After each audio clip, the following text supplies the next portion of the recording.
When my daughter-in-law told me I wasn't invited to Thanksgiving because her family needed their space, I smiled politely and wished her well. But by Black Friday, I had already made 3 phone calls that would change everything. You see, some people think being family means you'll always be their safety net. They're about to learn how wrong they are. Before we dive in, make sure to hit that subscribe button and let me know in the comments where you're watching from. Your support keeps these stories coming. I should have seen it coming, really. The signs were all there, scattered like breadcrumbs leading to this moment. Sarah had been distant for months. Our weekly coffee dates becoming bi-weekly, then monthly, then nothing at all. My son Jake made excuses every time I suggested family dinner. Work was busy, they were renovating. Sarah wasn't feeling well, always something. But I kept quiet, kept writing the checks, kept being the reliable mother-in-law who never asked questions when they needed help with the mortgage, or the car payment, or whatever financial emergency seemed to pop up every few months like clockwork. The call came on a Tuesday afternoon in November. I was organizing my recipe cards, already planning the menu for Thanksgiving. 23 years of hosting family gatherings, and I had it down to a science. The turkey would go in at dawn, the stuffing prepared the night before, 3 different desserts, because Jake's father had always insisted variety was the spice of life. My phone buzzed, Sarah's name appearing on the screen with that photo of her and Jake from their wedding day. Back when she still pretended to like me. "Hi Margaret, I hope you're doing well." Her voice carried that particular tone she used when she was about to deliver bad news, wrapped in false kindness. I wanted to call about Thanksgiving. I set down my recipe for cranberry sauce, the one that had been in our family for 4 generations. "Of course, dear. What can I bring this year?" The pause stretched long enough for me to realize this wasn't going to be about side dishes. "Actually, we've decided to do something different this year. My parents are flying in from Seattle, and my sister's bringing her new boyfriend. It's going to be pretty crowded, and you know how my father gets anxious in large groups." I knew no such thing about her father, but I let her continue. "So we thought it might be better if you celebrated with your sister this year. I'm sure Linda would love to have you." Better for whom, I wondered, but kept my voice steady. "I see. And Jake? Is this what he wants too?" Another pause. In the background, I could hear the television, some daytime talk show discussing holiday stress. How fitting. "We talked about it together, Margaret. It's really for the best. You understand." I understood perfectly. I understood that after 6 years of marriage, Sarah had finally decided she was done pretending I belonged in my own son's life. I understood that Jake had become so dependent on keeping his wife happy that he'd throw away decades of family tradition without a second thought. "Of course," I said, my voice calm as still water. "Family is important. Thank you for being so understanding.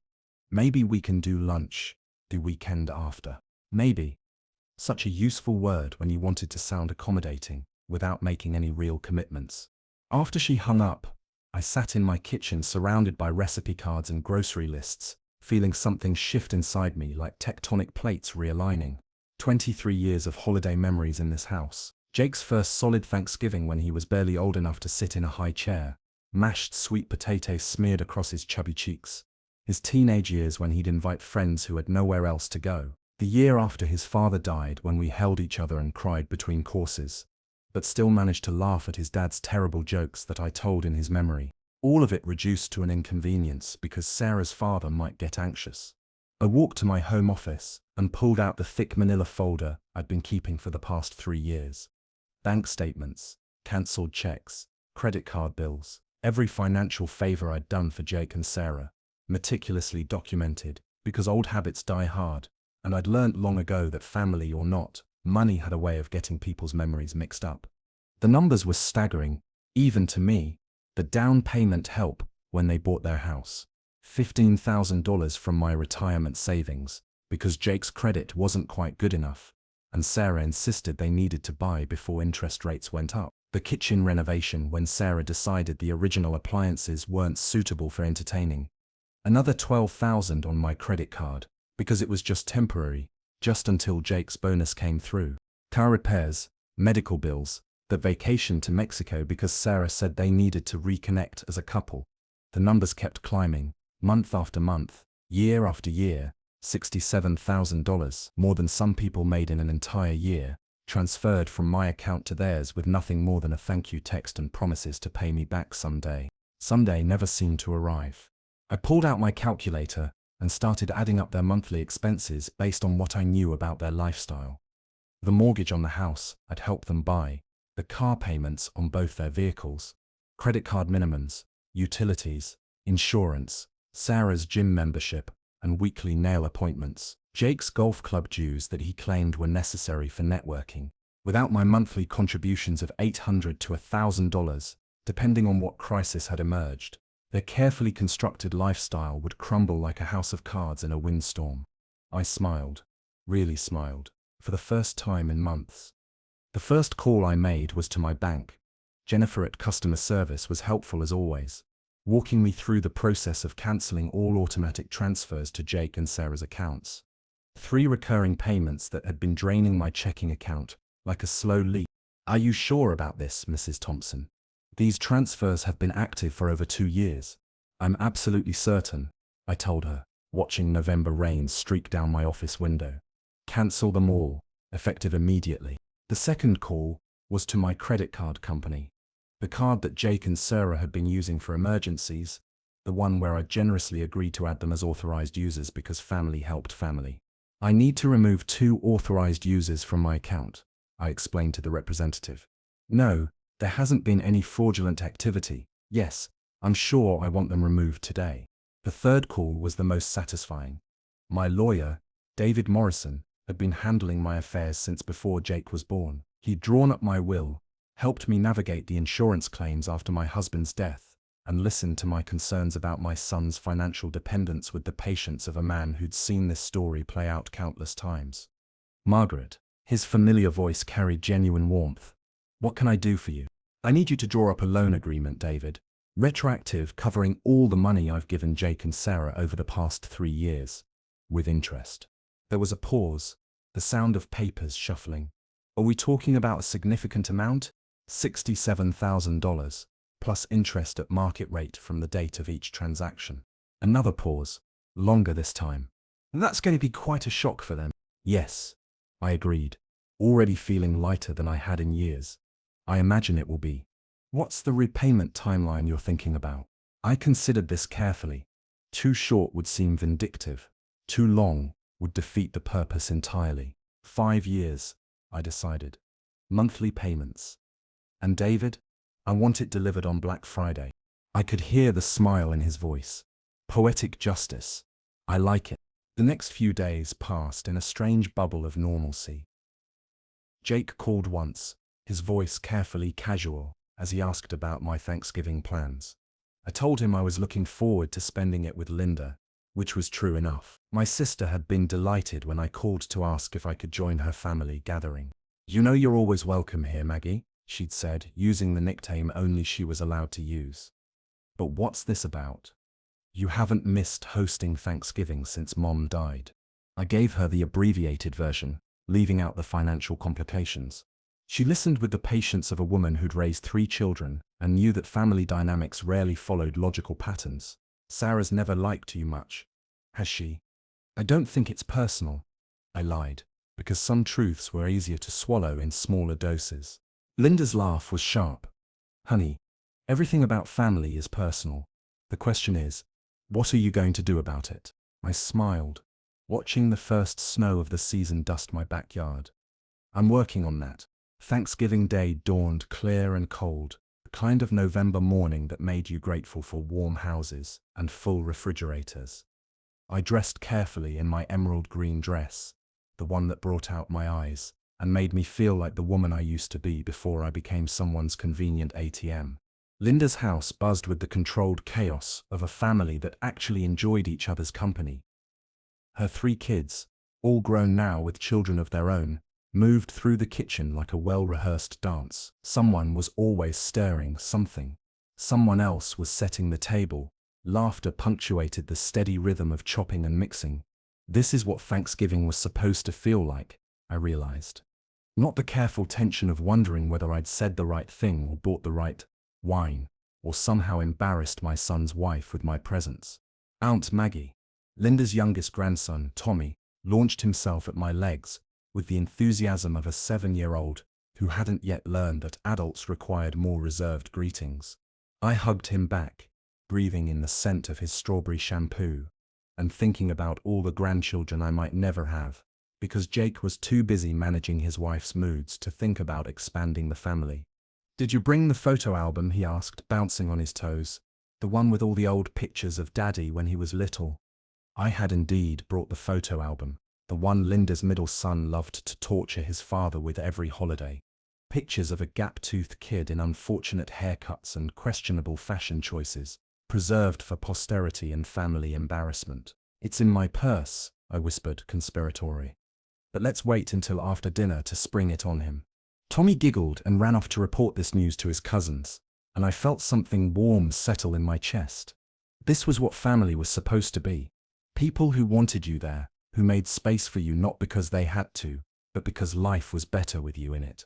Dinner was magnificent in the way that only family gatherings could be. The turkey was perfectly golden, the sides were passed around the table with commentary and compliments, and conversations flowed from politics to sports to gossip about neighbors with the easy rhythm of people who genuinely liked each other. Nobody asked me to explain my presence or justify my contributions. Nobody made subtle digs about my cooking or questioned my opinions on current events. I was simply there, valued and welcome, part of something bigger than myself. As Linda's husband carved the turkey, my phone buzzed with a text from Jake. "Hope you're having a good day, Mom. Love you." I turned the phone face down and reached for my wine glass instead. Love was supposed to be more than a text message sent out of guilt. "Everything okay?" Linda asked quietly, having noticed my momentary distraction. "Perfect," I said, and meant it. Everything is exactly as it should be. Later that evening, as I helped clear dishes and wrap leftovers, Linda's oldest daughter pulled me aside. "I'm glad you came, Aunt Maggie. We don't see enough of you these days." "I'm glad I came too," I told her, realizing how much I'd missed this feeling of belonging somewhere. "You should come more often. You don't need a holiday," as an excuse. I hugged her, thinking about all the years I'd spent walking on eggshells around Sarah's moods and Jake's enabling. All the energy I'd wasted trying to make myself smaller so other people could feel more comfortable. "I think you're right," I said. "I think it's time I started accepting more invitations." Friday morning arrived grey and drizzly, the kind of day that made you want to stay in bed with coffee and a good book. I was doing exactly that when my phone started ringing at 8:30 a.m. Jake's name appeared on the screen, and I let it ring 4 times before answering. No need to seem too eager. "Mum?" His voice sounded strained, like he'd been awake for hours. "Did you get some kind of legal papers delivered yesterday?" I set down my coffee mug, taking my time with the answer. "Good morning to you too, sweetheart. I had a lovely Thanksgiving, thank you for asking." "Mum, this is serious. There's a lawyer's letter here saying we owe you over $70,000. With interest. What is this about?" I had to admire David's efficiency. The papers had been delivered exactly as requested. Probably right around the time Jake and Sarah were sitting down to their intimate family dinner with her anxious father. "It's about honesty, Jake. Something we should have established years ago." "Honesty? Mom, you gave us this money. You offered to help with the house, with the car payments, with everything. We never asked you to keep track like we were some kind of business transaction." The wounded tone in his voice might have worked on me a few weeks ago. Today, it just sounded like manipulation. "You're right," I said calmly. "I did offer to help, and you accepted that help while planning to exclude me from family gatherings because I might make your wife's father uncomfortable."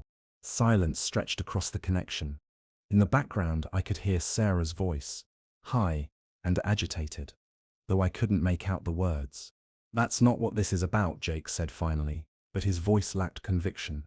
"Isn't it? Tell me, son, when exactly were you planning to inform me that I wasn't welcome for Thanksgiving? Or were you going to let me show up with my traditional green bean casserole and just hope I figured it out from context clues?" More silence. Sarah's voice was getting louder. "Sarah called you. She explained about her father." "Yes, she did. After you two had already made the decision together. After you'd chosen to prioritize her family's comfort over 23 years of tradition with your own mother." I could hear him breathing, could picture him running his hand through his hair, the way he'd done since childhood, when he was trying to figure out how to get out of trouble. "Mum, I'm sorry about Thanksgiving. Maybe we handled that wrong. But this legal thing, this loan document, it feels like punishment." "It is punishment," I said simply. "It's the consequence of taking someone's generosity for granted while treating them like an inconvenience." "We never treated you like an inconvenience, Jake." My voice carried the same tone I'd used when he was 12, and trying to lie his way out of a broken window. "You banned me from Thanksgiving dinner. Your wife made it clear that my presence would be inappropriate for her family. How would you characterize that?" Another long pause. Sarah's voice had moved closer, and now I could make out some words, none of them particularly flattering. "Look, maybe we can work something out about the money. Maybe some kind of payment plan that doesn't have all this interest calculated in." "The payment plan is already established." David made sure it was very reasonable. 5 years, monthly installments, much more generous than any bank would offer. 5 years? Mom, we can't afford payments like that. Not with the mortgage and everything else. "Then I suggest you make some lifestyle adjustments, or get better paying jobs. Or both." I could hear Sarah in the background now, her voice clear and furious. "Tell her we can't pay this. Tell her she's being ridiculous. This is extortion." "Is that Sarah? Please, put me on speakerphone." "Mum, I don't think that's a good idea right now. Put me on speaker, Jake. Let's all be part of this conversation." A click, and suddenly the connection changed, gaining that hollow quality of speakerphone. "Hi, Sarah," I said pleasantly. "I hope you had a lovely Thanksgiving with your family." "Margaret, this is absolutely ridiculous."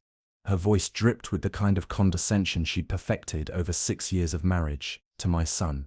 "You can't just decide money was a loan after you gave it as a gift." "Actually, I can.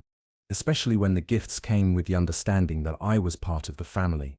Since you've made it clear that I'm not, the financial arrangement needed to be restructured. You were never excluded from the family. We just needed one holiday to focus on my parents. One holiday that happened to be the most important holiday of the year for our family. The holiday I've hosted for 2 decades. The holiday that you replaced me at without even discussing it with Jake first." I could hear Jake's sharp intake of breath. Apparently Sarah hadn't mentioned that little detail. "That's not how it happened," Sarah said quickly, but her voice had lost some of its certainty. "Isn't it?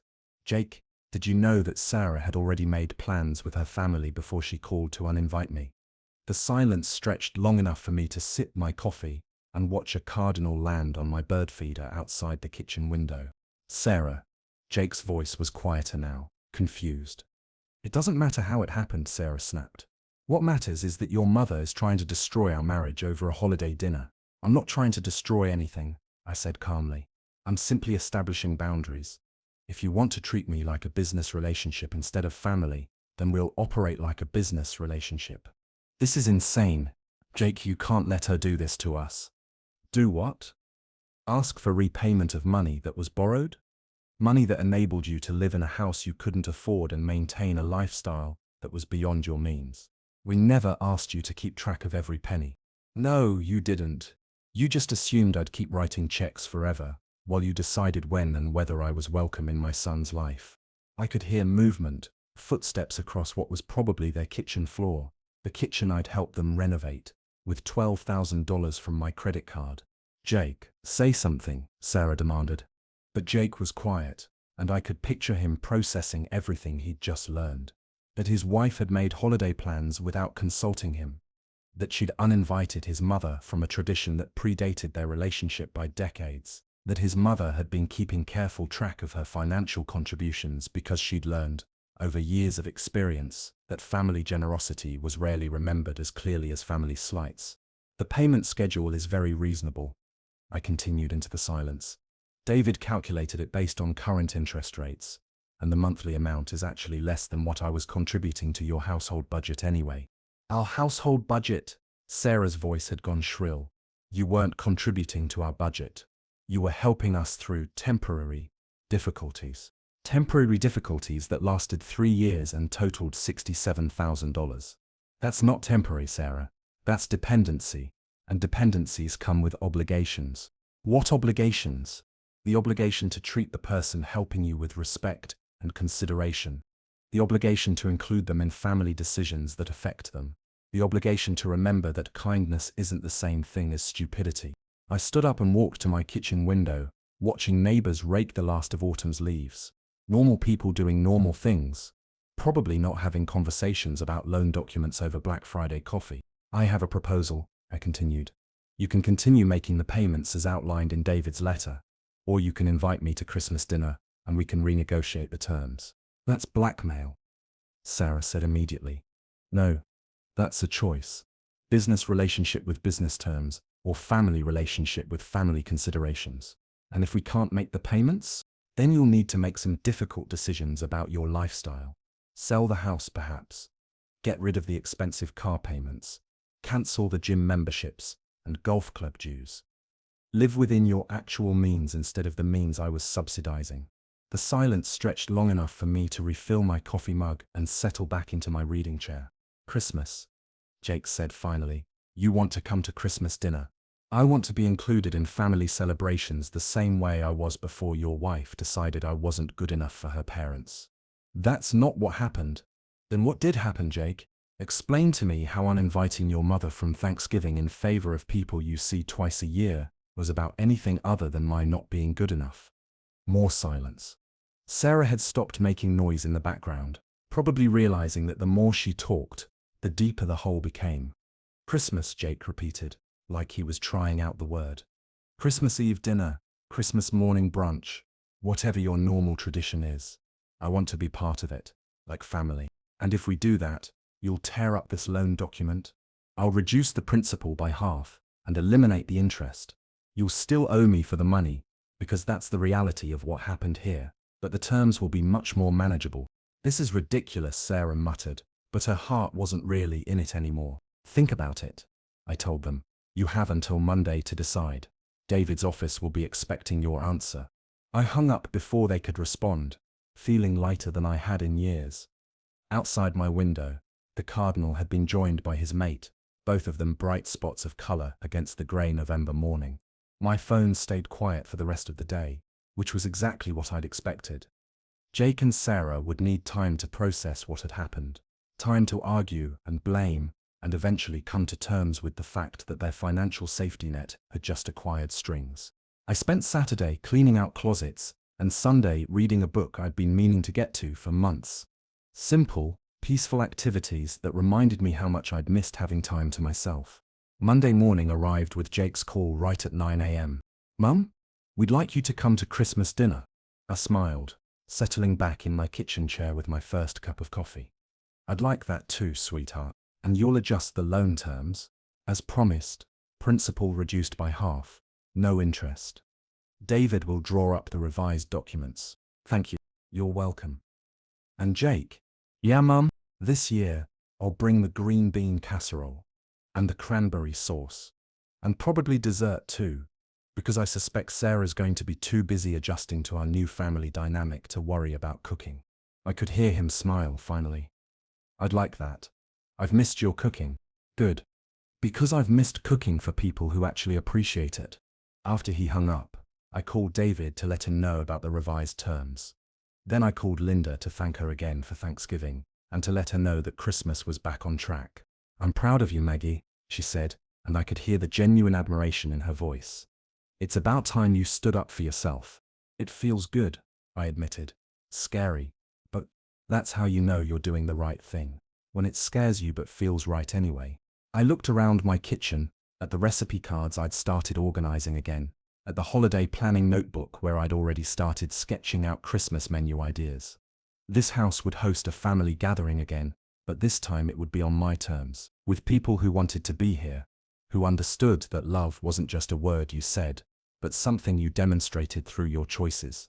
Sarah would probably never like me. That was fine. Respect would be sufficient. And respect, I'd learned, was something you had to demand rather than hope for. Jake would have to navigate the tension between his wife's preferences and his mother's boundaries. That was fine too. Marriage was about compromise, and it was time he learned that some compromises ran in both directions.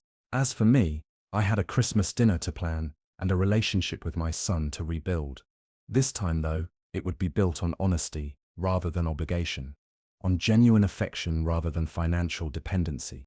The cardinal couple returned to my bird feeder as I sat planning my menu, two bright spots of red against the winter landscape. Some relationships, I reflected, were worth fighting for. Others were worth walking away from. And the wisdom was in knowing the difference. Christmas morning would tell me which kind of relationship I really had with my son. But either way, I'd finally learned to value myself enough to demand better. That knowledge alone was worth more than any amount of money I'd ever given away. The future looked exactly as bright as I was willing to make it, and for the first time in years, that felt like enough.